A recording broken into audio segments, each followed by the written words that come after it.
정원호 하면 사람들이 내가 무슨 얘기하다가 저도 기자들인데도 얘기하다가 야 그래서 정원호 1분공에 뭐였지?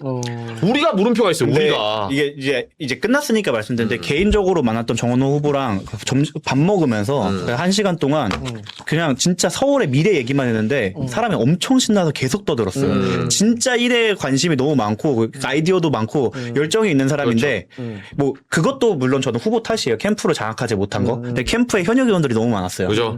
그러니까 이분이 구청 출신이다 보니까 구청 쪽에 있는 사람만으로는 그 쉽지 않다라고 생각을 했는지 중앙당에서 엄청 많은 배지들부터 시작해갖고 전 배지들 어르신들이 오지게 많이 왔어요. 사공이 많았대요. 네, 사공이 워낙 많았고 네, 제가 혼수나 두고 있고. 거기에 말도 안 돼. 이것저것 정말 재밌는 정책들도 많았고 아이디어도 많고 그냥 구청장이었을 때 정원호가 갖고 있는 아이디어만 해도 진짜 반짝반짝거리는 게 정말 많았는데 우리 모르잖아요. 아무도 모르잖아요. 일본 공약을 아무도 몰라요. 그래서 좀 더 공세적이고 이 부자 본점시 할 게 아니라 오세훈을 찍어 누르면서 때로는 네거티브도 써야 돼. 아까 우리 말한 대로 아니, 왔다니까요. 네거티브는 엄청. 가성비가 제일 좋으니까 쓰는 너무 과하게 쓰면 그렇지만 검지가 네거티브의 그 경계선에서 어느 정도 발사를 해줄 필요가 있어요. 근데 무슨 클린 선거 한다면서 그렇다고 해서 무슨 시그니처 공약이 있는 것도 아니고 솔직히 내가 말했거든요. 정원호 후보 이거 하면서 거기 사공들이 다 망쳐놓은 게 전반부는 5.18 폭행 사건으로 한 15일 다 보냈어. 그리고 후반부 있잖아요. 후반부 GTX 터지고 나서 이제 철근 누라. 그거 하는데 그거는 공격을 안 해. 그것도 잡돌이를 세게 해야죠. 오세훈에서 책임론을 확실히 매겨서 이게 어떤 문제가 있었다. 하지 말래. 어른들이 그거 하다가 역풍 분다고 하지 말래. 뭐 공격 맨 처음에 우리도 그거 오면은 우리는 반대로 해서 정원호 그 뭐 말했잖아요. 뭐 본선 가면 싸우는 거 보여주겠다며. 그리고 국회의원들 뭐 모여놓고서 정원호 10년 실책 위원단위가 만들어갖고 국회의원들 막 명단 당협위원장 명단 이만큼 나와있더만. 그 메모드 사람들 뭐 했어? 난 그 사람들이 그 매불쇼 저랑 방송하던 분도 갑자기 그 매불쇼 나가야 된다고 안 오더라고. 그래서 캠프 들어가서 그거 하시니까 이제 오세훈의 실책 10개년 실책을 만들어서 배포하려고 하는구나. 안 해. 그래 놓고 와갖고 뭐 하면 이거 하면 안 된다. 저거 하면 안 된다. 네거티브 이거는 이거 나중에 위험할 것 같은데 아무것도 안 했어요. 결과가 이거예요. 이거 복귀를 잘해야 돼요. 이번 6.3 지방선거의 최대 이변이자 가장 뜨거웠던 승부처 서울시장 선거 이야기를 안 할 수가 없습니다. 그야말로 밤새 피말리는 접전이었습니다. 지상파 방송 3사 출구조사 발표 순간만 해도 더불어민주당 정원호 후보의 압승 분위기였습니다.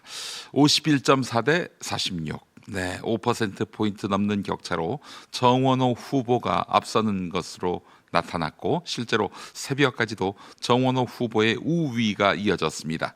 캠프는 환호했고 민주당은 안도했겠죠. 하지만 해가 뜨기 시작한 새벽녘 기적이 일어났습니다. 개표 막바지 강남 3구와 한강벨트의 미개표 물량이 쏟아지면서 오세훈 후보가 무서운 기세로 역전. 결국 사상 첫 5선 서울시장이라는 대기록을 세웠습니다. 이 당혹감은 2022년 경기도지사 선거 때 새벽녘에 역전당한 김은혜 캠프가 느꼈을까요? 사실 이번 서울시장 선거는 여당인 민주당 입장에서는 도저히 질 수 없는 선거, 져서는 안 되는 선거라는 평가가 지배적이었습니다. 오세훈 시장의 장기 집권에 대한 피로감 그리고 정권 심판원의 바람이 거셌기 때문입니다. 서울시 정권 심판원의 바람이 거셌기 때문입니다. 그런데 왜 성동구청장 3선을 지내며 일 잘하는 행정가로 이름을 알렸던 정원호 후보가 이 골든 크로스를 허용하며 무릎을 꿇었을까요? 오늘의 그 쓰라린 패배의 재구성 5가지 장면으로 짚어보겠습니다. 첫 번째, 깊게 뿌리 박힌 부동산 심판 정서의 벽을 넘지 못했다는 점입니다. 민주당은 줄곧 정권 심판 그리고 내란 심판을 외쳤지만 서울 시민들의 마음속엔 여전히 민주당 정부 시절 폭등했던 부동산 트라우마 그리고 현 정부 하에서도 해결되지 않은 유효한 부동산 불안감, 재개발 욕망 같은 거겠지요. 이런 것들이 도사리고 있었습니다. 실제로 표심 지표를 뜯어보면 부동산 가격 상승률이 높았던 지역, 재건축, 재개발 수요가 몰린 한강벨트 중심 지역에서 오세훈 후보에게 표가 몰표에 가깝게 쏟아졌습니다.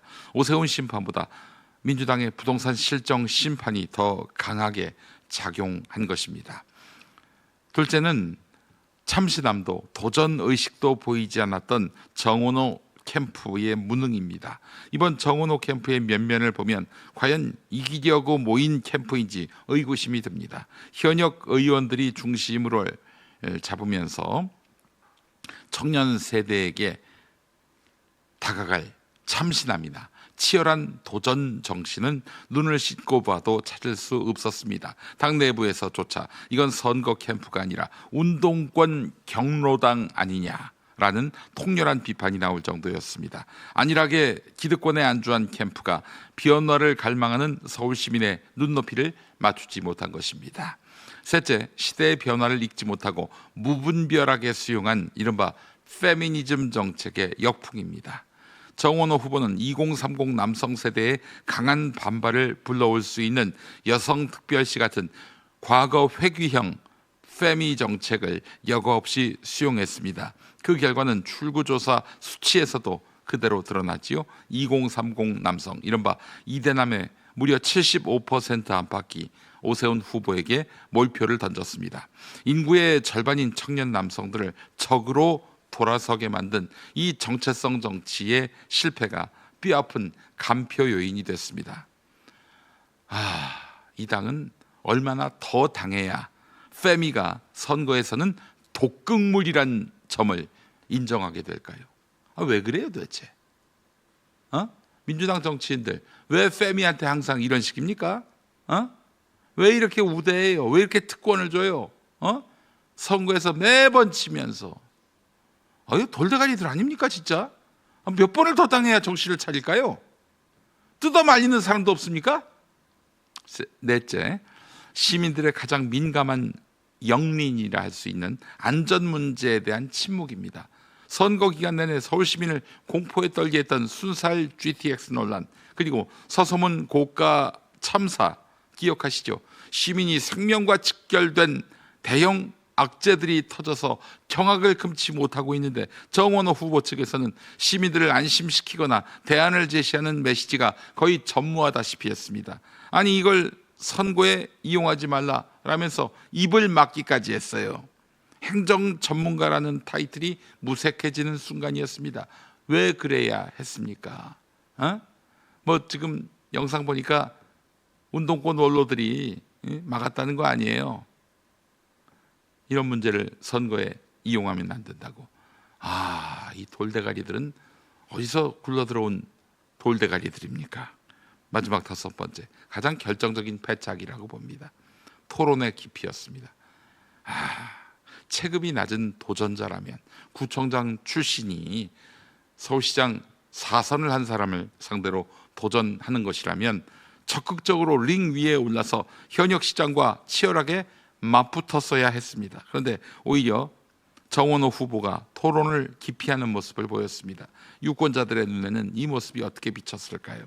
대세 굳히기에 들어갔으니 리스크를 피하겠다는 오만한 부자 몸조심이자 구태의연한 태도로 비칠 뿐이었습니다. 결국 이재명 대통령이 픽한 그 일자라고 참신하다던 정원호는 온데간데 없고 가장 정원호답지 못한 구태의연함만 남긴 채 실패하고 말았습니다. 이것도 혹시 저 운동권 원로들이 조언한 겁니까? 일생에 도움이 안 되는 인간들.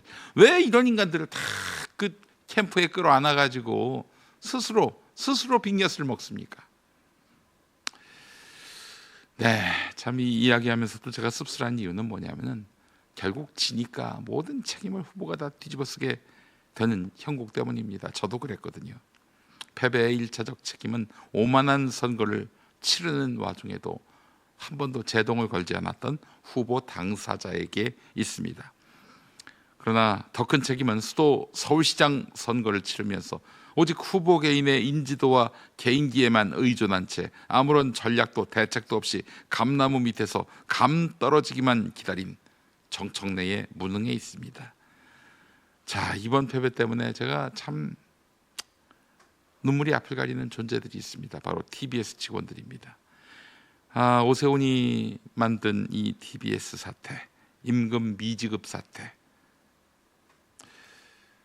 이 지경이 되기까지 오세훈의 잘못이 절반입니다. 하지만 이 문제를 미리 예방하지도 사후에 제대로 수습하지도 못하면서 정치적 정쟁거리로만 소비한 민주당, 특히 정청래, 최민희, 김현으로 상징되는 친문 강경파 정치인들의 책임 역시 결코 가볍지 않습니다. 낙선한 정원호 후보도 마찬가지고요. 이들 강경파와 과감하게 선을 긋지 못하고 끌려다닌 정원호 후보, 본인에게도 책임이 매우 큽니다. 이길 수 있었던 선거를 오만과 무대책으로 날려버린 민주당. 이번 서울시장 선거 결과는 민심을 읽지 못하는 정당과 후보에게 서울 시민이 내린 가장 차갑고도 준엄한 심판이었습니다. 다행히 서울 시민은 오세훈에게 전폭적인 신임을 보낸 것이 아닙니다. 서울시 의회 구성을 보니 전체 118석 가운데 민주당이 81석을 확보할 것으로 전망됩니다. 81석을 확보한 것으로 보입니다. 전체 의석이 한 70% 가까운 수준이고요. 국민의힘은 37석에 그칠 것으로 보이고요. 이번 선거 결과 서울 25개 자치구청장 가운데 민주당은 17곳을 차지했습니다. 민주당은 8곳에 머물렀고요. 2022년 지방선거 당시에 민주당은 8곳, 국민의힘은 17곳이었어요. 이번에 구도가 완전히 뒤집혔네요. 오세훈 후보는 게다가 명태균 관련 여론조사비 대납 의혹으로 재판이 진행 중인데 집행유예라도 징역형이 나오면 시장직을 내놔야 합니다. 징역형이 확정되면 시장직을 내려놓아야 합니다. 오세훈에게는 가시밭길이 열린 셈이죠. 만약 재선거가 이루어지면 그때는 꼭 이겨야 하지 않겠습니까? 민주당이 이기려 한다면 무능, 무대책, 무책임의 정청래 지도부여서는 안 될 것입니다. 그래요. 당대표를 잘못 뽑아서 참 너무나 많은 뒷감당을 해야 하네요. 이제 8월에 새 당대표를 뽑습니다. 그때는 모두 정신 차리고 다음 총선, 다음 대선에서도 이길 수 있는 그런 당대표를 선출해야 하겠습니다. 땅이 건강해야 사람도 건강해집니다. 제일 좋은 점은 일단 이제 화산해토라는 크기 부드럽고 물 빠짐이 좋고 당근이나 이런 우엉이나 뿌리 작물들을 재배하기에는 아주 좋은 조건을 가지고 있죠. 그 미네랄이 풍부한 용암 해수를 가지고 배채소를 만들잖아요. 소비자들이 건강한 버섯을 드셨으면 좋겠다는 의미에서 유기농을 고집한다든지 버섯도 아주 깨끗하고 늘오는 땅을 사랑하는 농부들의 철학입니다. 제주 유기농 야채 100%, 늘온 야채수. 자, 오늘 아침도 활기차게 시작하셨습니까? 아침에 눈 뜨자마자 습관적으로 믹스 커피부터 뜯고 계신 분들 늘온 야채수 권합니다. 자, 방송에서 자주 핏대 세우는 제가 늘 아침마다 늘온 야채수를 마십니다. 그랬더니 너무너무 좋아지고 있어요. 에비앙급 천연 미네랄을 품은 경도 200 이상의 제주 용암 해수에 100% 유기농 야채를 진하게 우렸습니다. 자, 시중에 이 가격에 이런 원료 처음 봤습니다. 아침마다 커피 대신에 이 늘온 한 포 마셔보시기 바랍니다. 딱 한 달만 지나면 아침부터 몸이 가벼워지고 하루 종일 속이 편안해서 매사에 자신감이 넘치는 여러분을 발견하게 될 것입니다. 이미 입소문이 나서 재구매가 많은데요. 처음이신 분들은 딱 한 박스만 시작해 보시기 바랍니다.